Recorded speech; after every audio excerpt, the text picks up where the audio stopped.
Good afternoon, everyone. I am Dr. Sanjeev Behura. I am a senior consultant nephrologist practicing in Delhi and Noida as well as in Pushpanjali Crossley Hospital, Ghaziabad since last couple of years. I am here to answer some of the questions which are pertaining to kidney disease and some of the queries that people do have regarding kidney disease. So sir, our first question is that what are the causes of kidney disease? As you must have noticed that over the last decade or so, the incidence of kidney disease have increased. Now the primary cause of kidney disease has remained most commonly diabetes, which means the sugars are high in this patient and over a period of time they develop kidney disease. The second most commonest cause is hypertension, that means increase in BP. Some diseases which cause inflammation of the kidneys like chronic glomerulonephritis are the third most commonest cause of kidney disease. Others are some inherited disorders which runs in the families. Most common out of these are polycystic kidney disease, where you have cysts in the kidney. And few of the patients develop renal stones and subsequently develop kidney disease. Especially in the elderly, you will find benign prostatic hypertrophy, which is a benign condition, but if it is untreated for a long period of time, can lead into chronic kidney disease. These are the most commonest causes of kidney disease. The second question then, when to suspect that someone is having kidney disease?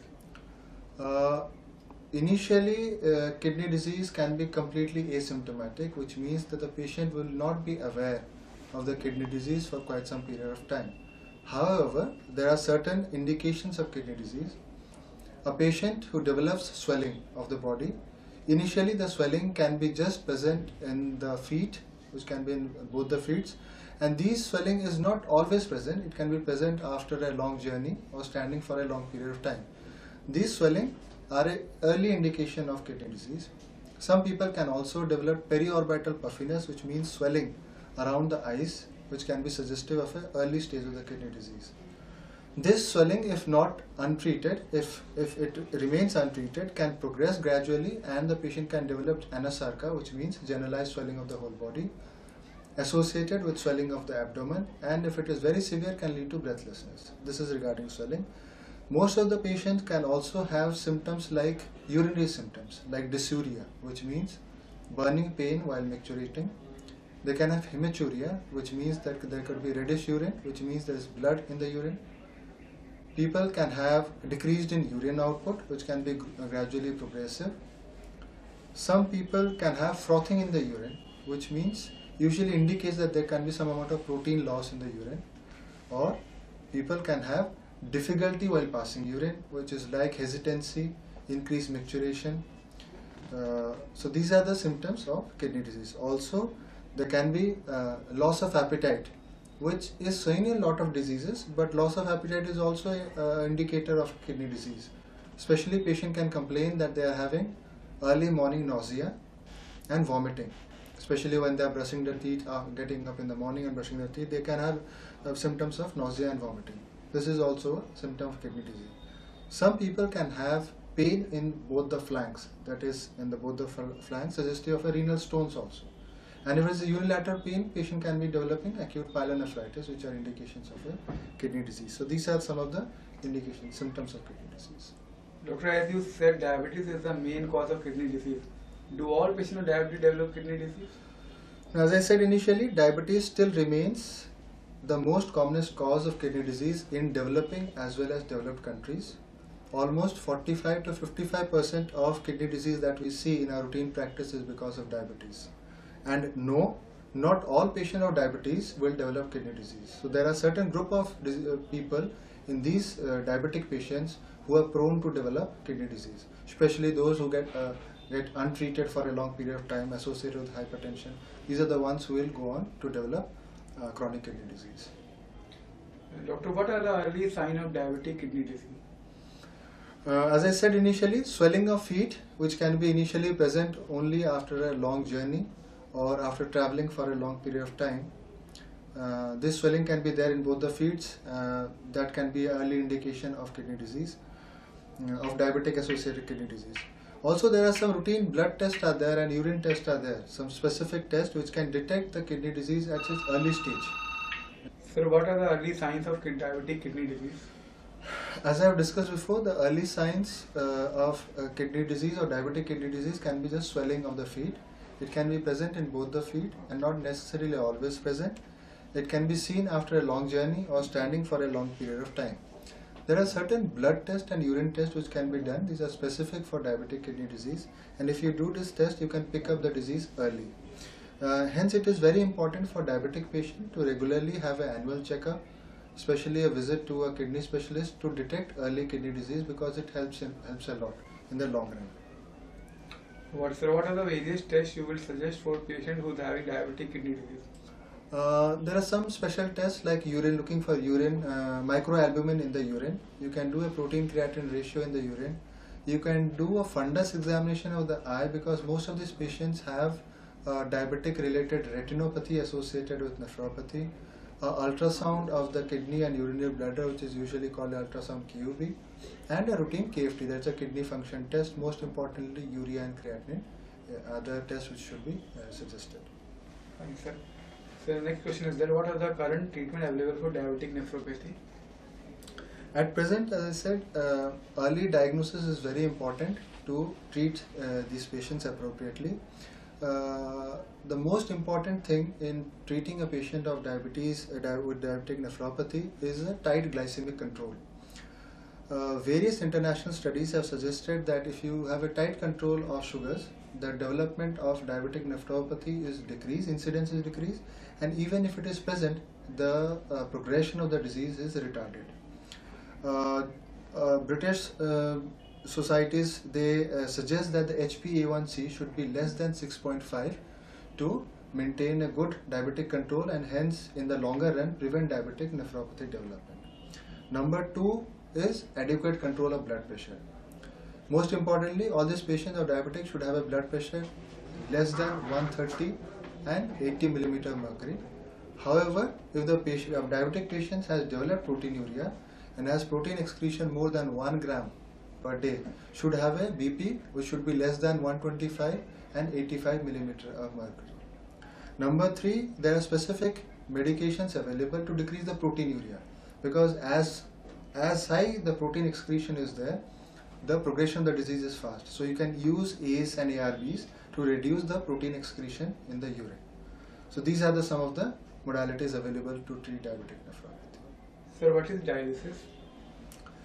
Now, dialysis is a process, is an artificial means and a process by which the nitrogenous waste products like urea and creatinine, which are in increased quantity in patients of CKD, also some substances like potassium and phosphorus, also excess amount of water is removed by this artificial means from the body.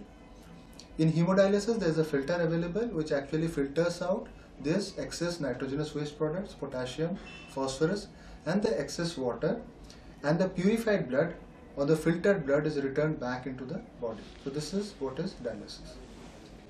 So do all patients of having kidney disease require dialysis? No, not all patients of chronic kidney disease require dialysis.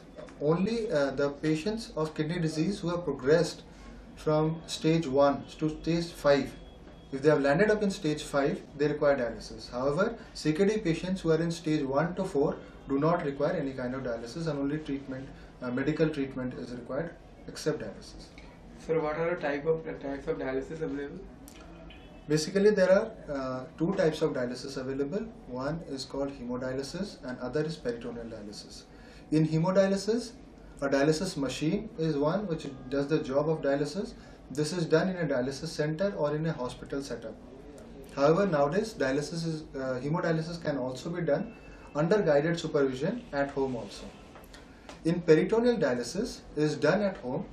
In this, a small catheter is put, which is called a PD catheter, is put in the abdomen just below the umbilicus, through which a special dialysis fluid is inserted into the abdominal cavity, the quantity of which varies from 1.5 liter to 2 liters, and it is kept for a period of 4 to 5 hours. Subsequently, this fluid is taken out from the same catheter. This is a peritoneal dialysis. It is a good and effective treatment for people who have time constraint and cannot go to a dialysis center regularly for the dialysis. Also good for people who have a cardiovascular instability and have low BP during conventional hemodialysis. So once dialysis is started, is it always required to life? No, not necessarily that all patients who start dialysis require dialysis for the whole life. In my practice, almost 30 to 40% of people require dialysis for a very short period of time.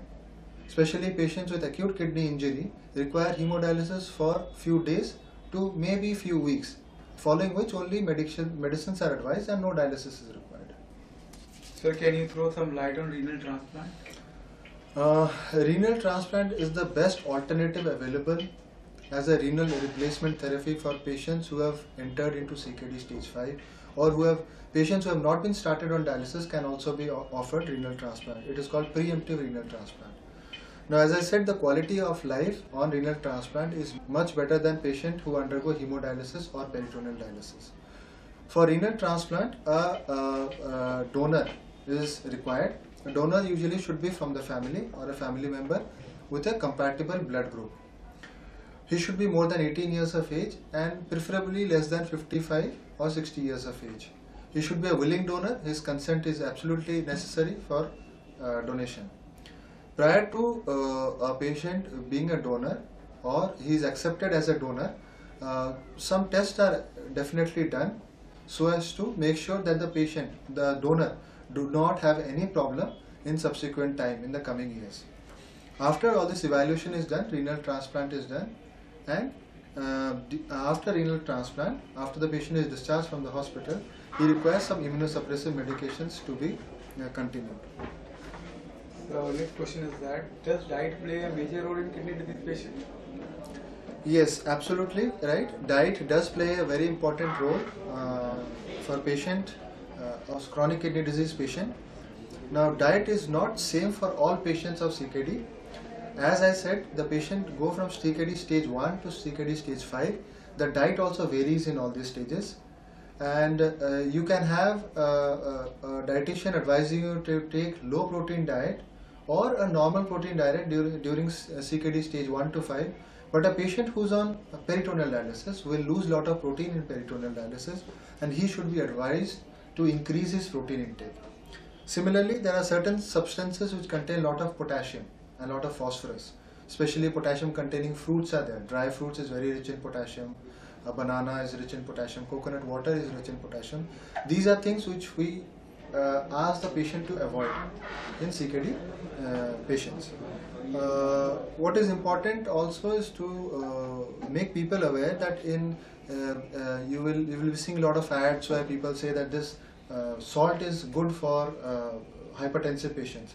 Now, this salt which is being marketed contains a lot of potassium instead of sodium, and people should be aware, at least CKD patients should be aware, that they should not take this salt. It is helpful for people, hypertensive people who are not in CKD, but people who are already developed CKD should not take this salt because the potassium content is very high and this can cause a lot of problems. Also, phosphorus rich food should be avoided in CKD patient, especially milk and milk products contain a lot of phosphorus and it should be avoided. So diet is very important, essential for all stages of CKD, and it should be individualized. For the end, I would like to say that kidney disease over the years have increased. The incidence of kidney disease have dramatically increased. This can be attributed to the increase in obesity, diabetes and hypertension, which is again correlates with the bad food habits, the sedentary lifestyle that we are leading nowadays.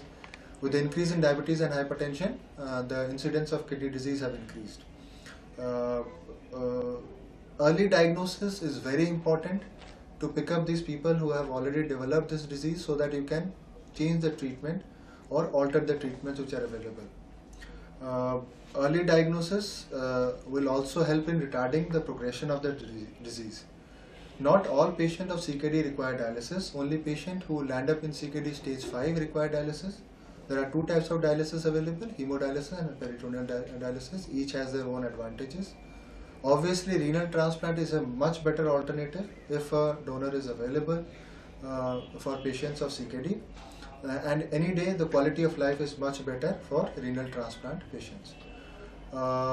Diet plays a major role in all stages of CKD, as I said. Even in patients who are already on dialysis, CKD dialysis patient, peritoneal dialysis, hemodialysis, diet plays a major role. So I would request everybody to get their investigations done as early as possible so that we pick up this disease and we can help these people in retarding the progression or decreasing the incidence of kidney disease. Thank you.